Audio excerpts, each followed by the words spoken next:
আসন্ন বিধানসভা নির্বাচনকে সামনে রেখে মঙ্গলবার বিকেলে তৃণমূল সুপ্রিমো মমতা বন্দ্যোপাধ্যায় দলীয় প্রার্থীদের নাম ঘোষণা করেছেন। দক্ষিণ দিনাজপুর জেলার ৬টি আসনের মধ্যে বালুরঘাট ও তপন ব্যতীত গতবারের ৪ জনকেই তৃণমূল কংগ্রেস এবারেও প্রার্থী করেছে। বালুরঘাটের প্রাক্তন সাংসদ তথা বিশিষ্ট নাট্য ব্যক্তিত্ব অর্পিতা ঘোষকে বালুরঘাট আসনে প্রার্থী করেছে শাসক দল তৃণমূল কংগ্রেস।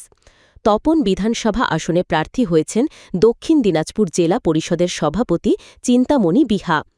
এছাড়াও গঙ্গারামপুর আসনের প্রার্থী হয়েছেন গতবারের প্রার্থী গৌতম দাস। হরিরামপুরে প্রত্যাশা মতো টিকিট পেয়েছেন রাজ্যের ক্রেতা সুরক্ষা দপ্তরের মন্ত্রী তথা বর্ষিয়ান তৃণমূল নেতা বিপ্লব মিত্র। কুসুমমন্ডি আসন প্রার্থী হয়েছেন গতবারের বিধায়িকা রেখা রায়। অন্যদিকে কুমারগঞ্জে এবারও দলীয় টিকিট পেয়েছেন দুদারের বিধায়ক তোরাফ হোসেন মণ্ডল। আমি অনেক ধন্যবাদ জানাবো আমাদের নেতা এবং নেত্রীকে। মমতা বন্দ্যোপাধ্যায় এবং অভিষেক বন্দ্যোপাধ্যায় আস্থা রেখেছেন আমার উপর, তার জন্য কৃতজ্ঞতা জানাই। বালুরঘাট থেকে আমার নাম মনোনীত হওয়ায় এবং বিবেচিত হয় আমি তাদের কাছে অশেষ কৃতজ্ঞ এবং বালুরঘাটবাসীর কাছে কৃতজ্ঞ যে আরেকবার আমি এখানে সুযোগ পাচ্ছি। তাদের কাছে আমার আগের কাজের কিছু নমুনা আছে, তারা জানেন আমি এখানে এমপি হিসেবে কাজ করে গেছি। এবারে যদি তারা আমাকে সুযোগ দেন বিধায়ক হওয়ার, তাহলে নিশ্চয়ই আমি পুনরায় বালুরঘাটবাসীর জন্য অনেক বেশি কাজ করতে পারবো, এটা আমার বিশ্বাস। যেটা রাজনৈতিক লড়াই, আমরা রাজনৈতিকভাবে লড়বো। প্রত্যেকটা দল তাদের রাজনৈতিক ভাবনা থেকে এই লড়াইটা লড়বে, প্রত্যেকে তার নিজের মতো করে লড়বেন। এবার ময়দানে কে কতদিন কতটা টিকে থাকবেন বা কিভাবে মানুষ, বালুরঘাটের মানুষ যাকে আশীর্বাদ করবেন, আলটিমেটলি জয় তার হবে। বিষয়টা এইভাবে টাফ নয়, এখনই এরকম ভাবে একটা কোনো নিদর্শন দাঁড়িয়ে কিছু ধরিয়ে দেওয়া সম্ভব নয়। তবে নিশ্চয়ই বালুরঘাট আমরা এর আগে দুটো টার্মে তৃণমূল কংগ্রেস হেরে গেছে।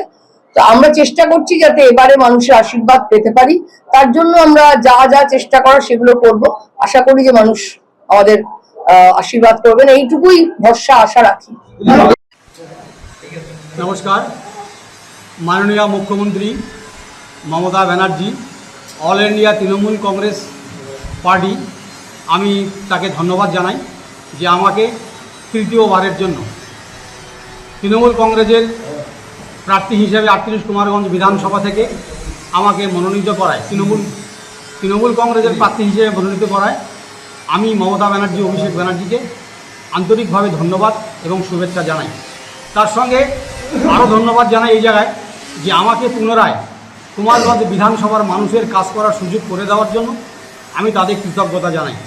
আমি চেষ্টা করব কুমারগঞ্জ বিধানসভা এলাকার মানুষের যাতে সার্বিক উন্নয়নের কথা বিধানসভায় তুলে ধরতে পারি, তার জন্য আমি আপ্রাণ চেষ্টা করব। আমি মানুষের সেবার কাজে নিজেকে উৎসর্গ করতে চাই। বিশেষ কি ধন্যবাদান্তে তোরাফ হোসেন মণ্ডল, কুমারগঞ্জ বিধানসভা। লড়াইকে কখনো হালকাভাবে নিতে নেই। প্রতিপক্ষ দুর্বল হোক আর সবল হোক, লড়াইকে সবসময় শক্তভাবেই নিতে হয়। অতএব এই লড়াইটা আমাদের কঠিনভাবেই আমরা নিচ্ছি। তবে আমরা গঙ্গারামপুর বিধানসভা নিশ্চিত জয়লাভ করব, কারণ ভারতীয় জনতা পার্টি যে বাঙালি বিরোধী এবং বাংলা বিরোধী এবং যেভাবে অন্যায়ভাবে SIR এর নাম করে জোর করে যোগ্য ভোটারদের নাম কেটে বাদ দিয়ে গণতান্ত্রিক প্রক্রিয়াকে আঘাত করবার চেষ্টা করছে, এই বাংলার মানুষ সেটা কোনো মতেই গ্রহণ করবে না এবং এই গঙ্গারামপুর বিধানসভার মানুষ সেটা গ্রহণ করবে। গত লোকসভা নির্বাচনে আপনার ফল হয়েছে, লোকসভাতেও অনেকটা পিছিয়ে ছিল শাসক দল, সেইটা কি এবার ভয় করা সম্ভব? নিশ্চিত সম্ভব। আমরা গঙ্গারামপুর এলাকার মানুষকে দল তৃণমূল কংগ্রেসের পক্ষ থেকে মমতা বন্দ্যোপাধ্যায়, অভিষেক বন্দ্যোপাধ্যায়ের নেতৃত্বে বোঝাতে সক্ষম হয়েছি যে শুধুমাত্র ধর্মের ভিত্তিতে ভোট বৈতরণী পার হয়ে বারবার ভোট দিয়ে গঙ্গারামপুরকে কতটা এগোনো সম্ভব হয়েছে এবং গঙ্গারামপুর মানুষ কোথাও না কোথাও দল তৃণমূল কংগ্রেসের কারণে সব থেকে যেটা বড় কথা যে এই একদম পিছিয়ে পড়া প্রান্তিক জেলা মমতা বন্দ্যোপাধ্যায় যে জেলাকে গুছিয়ে দেওয়ার চেষ্টা করেছে, এই জেলার গঙ্গারামপুর সুপার স্পেশালিটি হাসপাতালে একটা নিউরো ওয়ার্ড খোলা যায় কিনা, কারণ অ্যাক্সিডেন্টের সংখ্যা বাড়ছে। এই 450-500 কিলোমিটার যেতে বেশিরভাগ ক্ষেত্রে রাস্তায় মারা যাচ্ছে, আমরা সেটার উপর জোর দিয়েছি। একইভাবে রবীন্দ্র ভবনকে আরও সুন্দর করে সাজিয়ে সাংস্কৃতিক জগতের মানুষকে তুলে দেওয়া যায় কিনা, গঙ্গারামপুর স্টেডিয়ামকে খেলোয়াড়দের জন্য যারা শিখতে চায় ওখানে একটা ফুটবল এবং ক্রিকেট বা ভলির কোচিং সেন্টার করে উন্নত মানের স্টেডিয়ামকে তৈরি করে দেওয়া যায় কিনা, আমরা একাধিক পরিকল্পনা রয়েছে গঙ্গারামপুরকে সাজিয়ে গুছিয়ে দেওয়ার জন্য।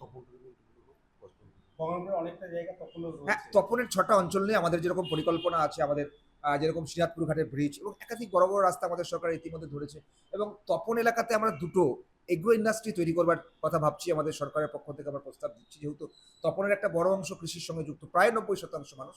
আমরা যে 6টা অঞ্চল আছে সে দুটো প্রপোজাল আমরা সরকারের কাছে দেওয়ার চেষ্টা করেছি ইতিমধ্যে, এবং সেটা আমাদের থাকবেও যে দুটো এগ্রোবেস ইন্ডাস্ট্রি তৈরি করা যায় কিনা, যেখানে কৃষকের উৎপাদিত ফসল তার ন্যায্য মূল্য পাবে, একইভাবে সেই এলাকার যারা শ্রমিক তারাও সেই ইন্ডাস্ট্রিতে কাজ করবার সুযোগ পাবে সে বিষয়ে, এবং তপন হাসপাতালকেও যারা আরও উন্নত করা যায় সে বিষয়টা। এদিকে তোরাফ হোসেন মণ্ডলের নাম এখনও বিচারধীনের তালিকায় রয়েছে। সেই জায়গা থেকে প্রথম দিকে কিছুটা সংশয় থাকলেও বর্তমানে সেই সংশয় নেই বলে তিনি জানিয়েছেন। সাপ্লিমেন্টারি লিস্ট বেরোলে সেই তালিকাতে তার নাম থাকবে বলেও তিনি জানিয়েছেন। এদিকে দলীয় টিকিট পাওয়ার পরই প্রত্যেক তৃণমূল প্রার্থীদেরকে ফুলের মালা পরিয়ে মিষ্টিমুখ পরানো হয়। অর্পিতা ঘোষের সঙ্গে ছিলেন বালুরঘাট পুরসভার চেয়ারম্যান সুরজিৎ সাহা সহ অন্যান্যরা। বালুরঘাটের অধিষ্ঠাত্রী দেবী বুড়াকালী মন্দিরের পুজো অর্চনার পরই তিনি দেওয়াল লেখনের মাধ্যমে প্রচার অভিযান শুরু করেন।